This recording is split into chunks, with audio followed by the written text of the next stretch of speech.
Buenos días, buenas tardes, buenas noches. Hoy un día tan maravilloso para todos los hermanos sacerdotes. Gracias, paz y bendiciones para cada uno de ellos, los que ejercen el ministerio sacerdotal y los que no lo ejercemos por este momento. También les deseo esa paz, esa tranquilidad y encontrarse con Jesucristo en la Eucaristía nos da esa fortaleza para seguir adelante en la gran misión. Pues bien, bienvenidos en este día Jueves Santo. 4 elementos muy importantes. Primeramente, lavatorio de los pies. Después viene el servicio, el mandamiento del amor. La institución de la Eucaristía y un gran sacramento, el sacerdocio. Bueno, pues vamos a escuchar en este día maravilloso, jueves eucarístico y sacerdotal, el Evangelio según San Juan. Antes de la fiesta de Pascua, sabiendo Jesús que había llegado la hora de pasar de este mundo al Padre, y habiendo amado a los suyos que estaban en el mundo, los amó hasta el extremo. En el transcurso de la cena, cuando ya el diablo había puesto en el corazón de Judas Iscariote, hijo de Simón, la idea de entregarlo, Jesús, consciente de que el Padre había puesto en sus manos todas las cosas y sabiendo que había salido de Dios y a Dios volvía, se levantó de la mesa, se quitó el manto y tomando una toalla se la ciñó. Luego echó agua en una jofaina y se puso a lavarle los pies a los discípulos y acercárselos con la toalla que se había ceñido. Cuando llegó a Simón Pedro, éste le dijo: Señor, ¿me vas a lavar tú a mí los pies? Jesús le contestó: lo que estoy haciendo tú no lo entiendes ahora, pero lo comprenderás más tarde. Pedro le dijo: tú no me lavarás los pies jamás. Jesús le contestó: no te lavo, no tendrás parte conmigo. Entonces le dijo Simón Pedro: en ese caso, Señor, no solo los pies, sino también las manos y la cabeza. Jesús le dijo: el que se ha bañado no necesita lavarse más que los pies, porque todo está limpio, y ustedes están limpios, aún no todos. Como sabía quién lo iba a entregar, por eso dijo: no todos están limpios. Cuando acabó de lavarse los pies, se puso otra vez el manto, volvió a la mesa y les dijo: ¿comprenden lo que acabo de hacer con ustedes? Ustedes me llaman maestro y señor, y dicen bien porque lo soy. Pero que soy el maestro y el señor, les he lavado los pies, también ustedes deben lavarse los pies los unos a los otros. Les he dado ejemplo para que lo que yo he hecho con ustedes, también ustedes lo hagan. Palabra del Señor. ¡Qué maravilla! ¡Qué maravilla en este día tan especial! El lavatorio de los pies. Hay pocos incidentes en el relato del Evangelio que pongan tan de manifiesto la personalidad de Jesús y que muestre su amor de manera tan perfecta como de este lavatorio de los pies. Sabiendo lo que Jesús podría haber hecho y haber exigido como hijo de Dios que era, y lo que en verdad hizo para demostrarle su humildad actitud, nos damos cuenta de lo maravillosa que fue su conducta. Jesús sabía que la hora de la humillación estaba cerca, pero también sabía que se acercaba la hora de su gloria. Estaba seguro de que faltaban pocas horas para sentarse a la derecha de Dios a reinar para siempre. Esto lo había podido llenar de santo orgullo y llevarlo a una actitud de solemnidad que exigiera en los demás postración y humillación. Sin embargo, sabiendo quién era y qué gloria le esperaba, se inclinó a lavarle los pies.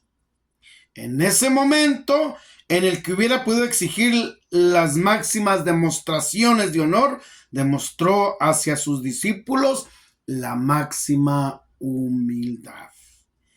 El amor siempre es así. Por ejemplo, cuando alguien se enferma, la persona que le ama hará la tarea más humillante precisamente porque le ama.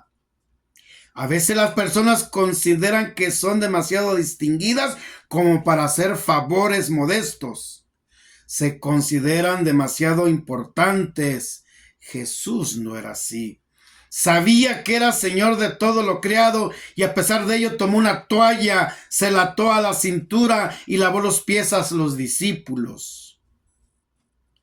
Podría haber sentido algún menosprecio por los hombres y los objetos de este mundo, pero en este momento en el que Dios se acerca para llevarlo a su más alta gloria, Jesús se abaja hasta las mayores profundidades de la humanidad y a los límites más abyectos de su servicio a los hombres. Lavar los pies en una fiesta era trabajo de los esclavos. Se acostumbraba que los discípulos de un maestro de la ley y le ayudaran en sus labores personales. Por ejemplo, ayudarle a ponerse de pie, pasarle el libro, pero jamás se le hubiera ocurrido a un maestro de la ley, por estimadísimo que fuera, que algún discípulo le lavara los pies. Lo maravilloso de Jesús es que mientras más se acerca a Dios, en vez de alejarse de los hombres, se acerca mucho más. Sería un error fatal para nosotros creer que para acercarnos a Dios tenemos que alejarnos de la gente, despreciarla y creerla menos que nosotros. Habemos muchos sacerdotes que así somos.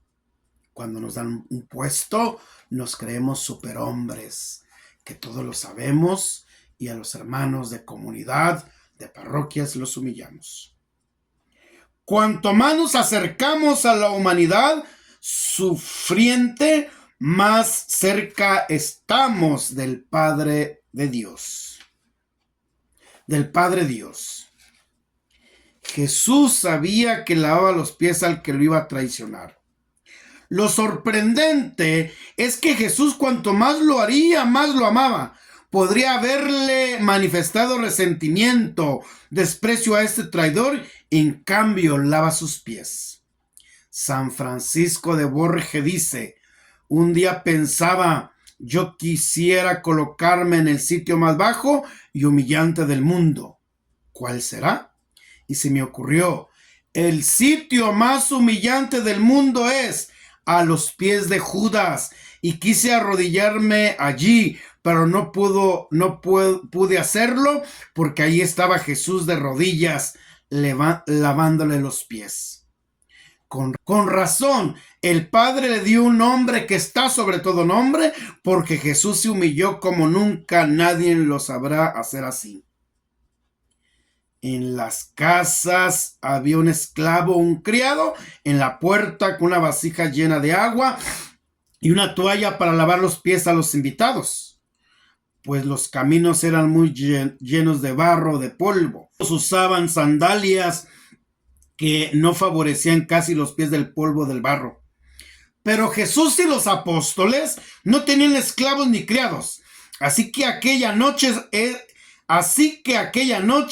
ese oficio lo hizo el Hijo de Dios. Y San Lucas narra que precisamente unos momentos antes los apóstoles estaban discutiendo acerca de cuál de ellos era el principal. Jesús no solo les explicó en palabras maravillosas lo que debe hacer el que decía ser más grande que los otros. Tiene que hacerse servidor de los demás, sino que les dio un ejemplo que jamás serían capaces de olvidar. Nadie habría podido darle una enseñanza de manera más elocuente y dramática. Es un ejemplo que debería hacernos pensar. Enseña y nos demuestra que la única grandeza es la que otorga el servicio humilde a los hermanos.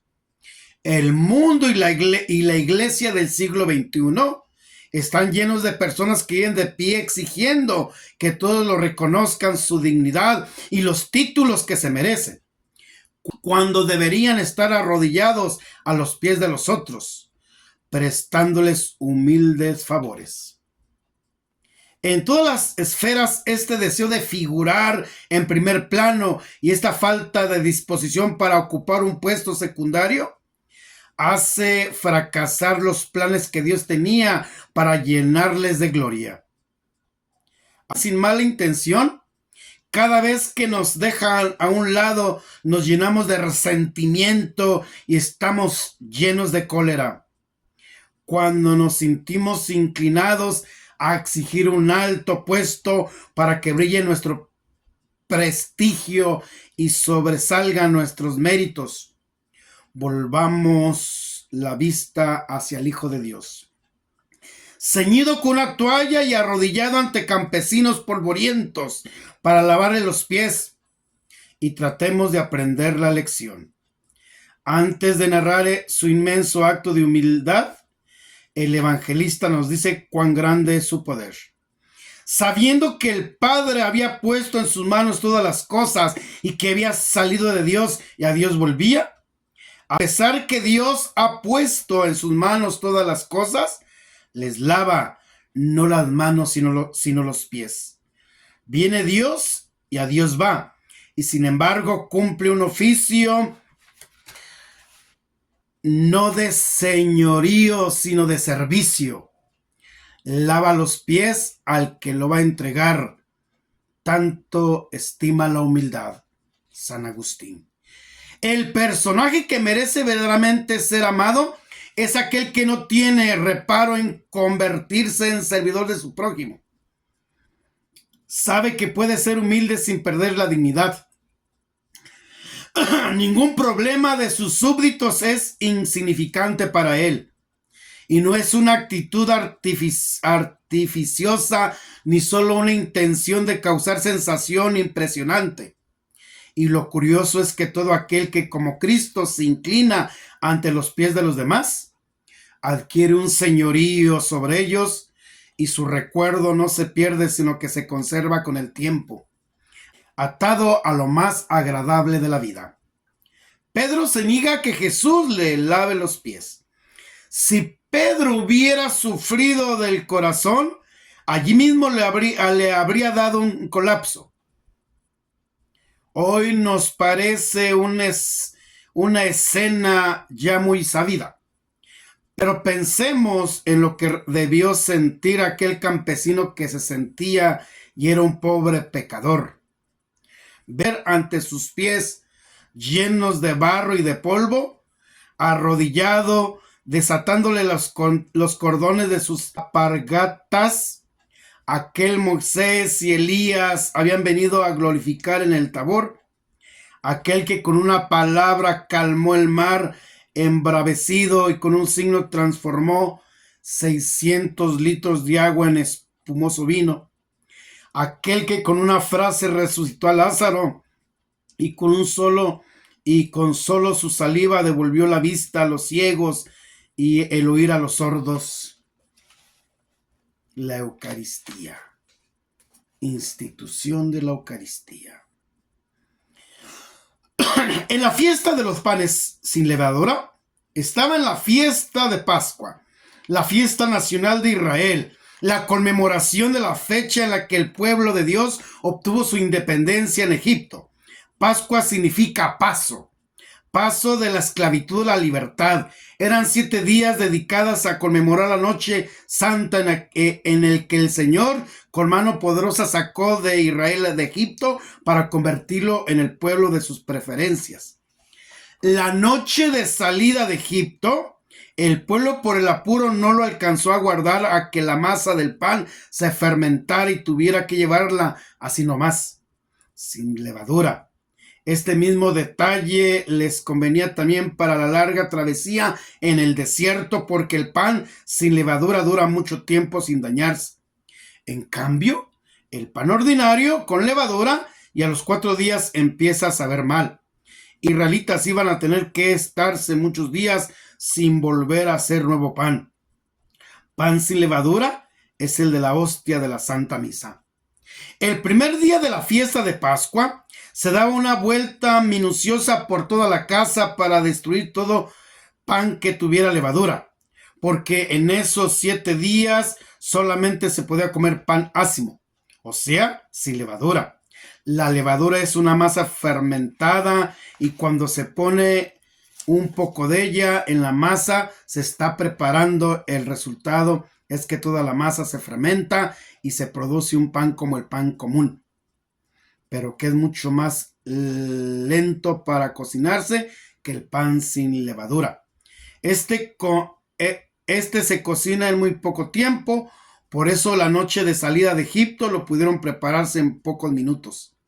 Según la mentalidad israelita, la levadura es símbolo de corrupción, se pudre fácilmente, de manera que la levadura representaba todo lo podrido, lo corrupto, lo pecaminoso.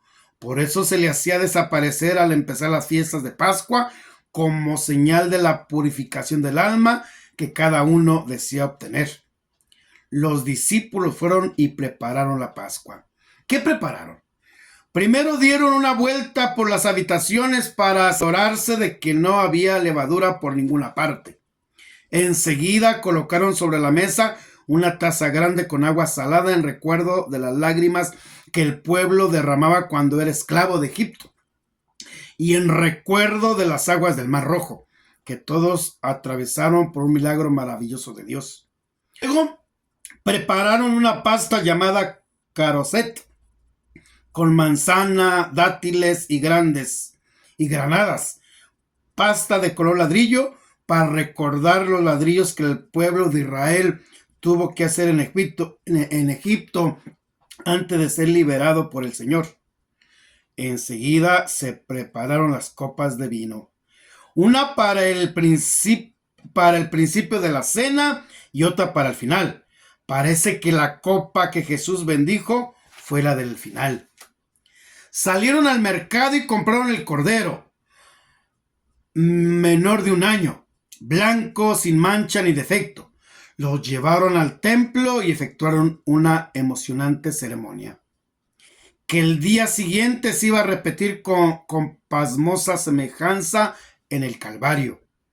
Colocado alrededor de la piedra del altar, al oír a las 3 de la tarde el sonido de la trompeta que anunciaba el sacrificio para obtener perdón por los pecados, cada uno de los que llevaban cordero sin mancha para sacrificar clavó el puñal en el corazón de la víctima, y fue derramado la sangre inocente en la zanja que estaba alrededor de la piedra del sacrificio, ofreciéndola al Señor la sangre de este ser puro y manso que murió sin ofender a nadie, y pidiéndole que por esta sangre inocente perdone los pecados de los que tienen el alma manchada, especialmente de aquellos que lo van a comer esta noche en la cena pascual.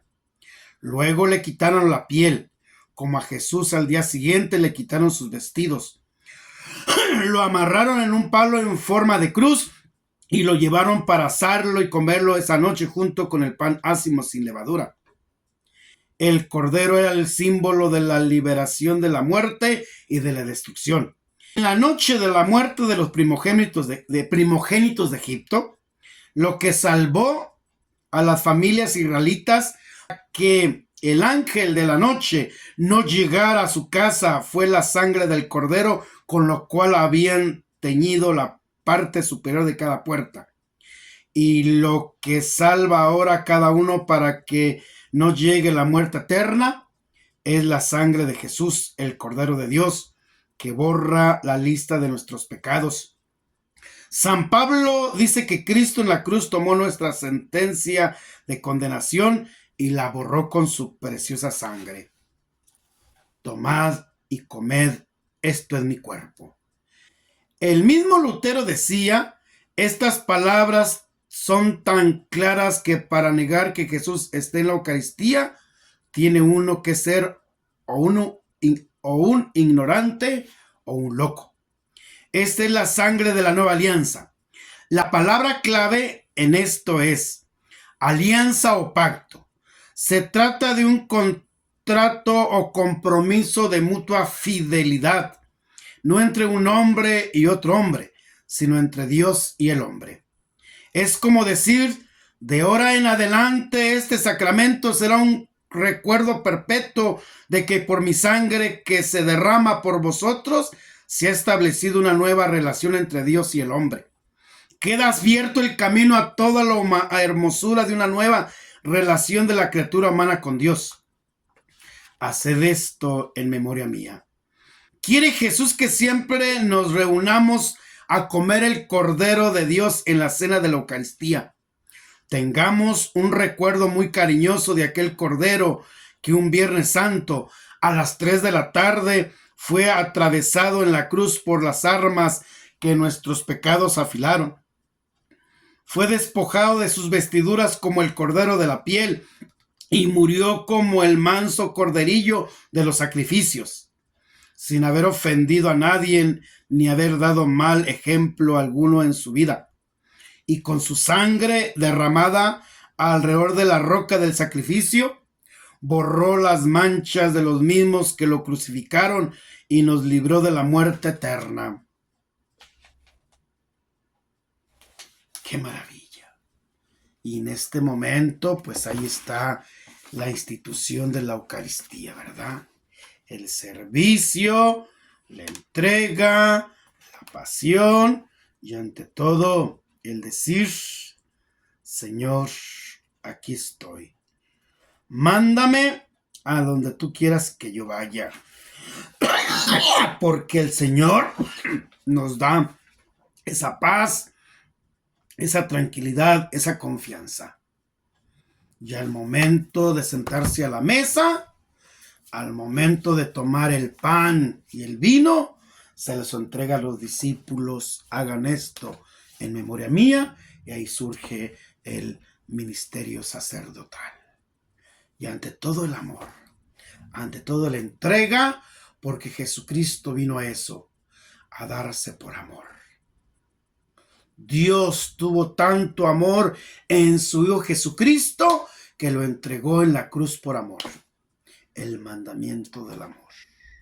Hoy les deseo a cada uno de los hermanos sacerdotes, religiosos, misioneros, que han dado la vida, que han sido ordenados sacerdotes, el día que su obispo les impuso las manos en la cabeza, el día que el obispo nos ungió con el santo crisma en nuestras manos, somos sacerdotes para siempre según el rito de Melquisedec. Démonos a la gente, entreguémonos a la gente. Los que ejercen el ministerio, hagan sus Eucaristías extraordinarias, no ordinarias, no rutinarias. Y los que no ejercemos el ministerio por X circunstancias de la vida, vivamos a plenitud la vocación que hemos recibido cuando fuimos ordenados sacerdotes. Dice el derecho canónico que a nadie, ningún sacerdote, se le puede dirimir a un laicado. Seguimos siendo sacerdotes según el rito de Melquisedec. Felicidades, hermano sacerdote. Felicidades, hermano misionero sacerdote. Felicidades, religioso sacerdote. Felicidades, unidos en oración. Padre nuestro que estás en el cielo, santificado sea tu nombre. Venga a nosotros tu reino. Hágase tu voluntad en la tierra como en el cielo. Danos hoy nuestro pan de cada día. Perdona nuestras ofensas, como también nosotros perdonamos a los que nos ofenden. No nos dejes caer en la tentación y líbranos del mal. Amén. Y demos el mejor servicio de cada uno de nosotros. En las redes sociales, en el YouTube, donde quiera que nos encontremos en las redes sociales, demos el mejor servicio para honra y gloria de nuestro Señor Jesucristo. Que Dios Padre, que Dios Hijo y que Dios Espíritu Santo nos bendiga. En nombre del Padre, en nombre del Hijo, en nombre del Espíritu Santo. Amén. Nos vemos en el próximo video. Denle like, suscríbanse a mi canal, Hablar de Todo pero Cristianamente, con su amigo, autor y escritor, Pablo de Tarso, sacerdote, Padre Ismael. Hasta el próximo video. Bendiciones y mis abrazos a cada uno de ustedes, sacerdotes.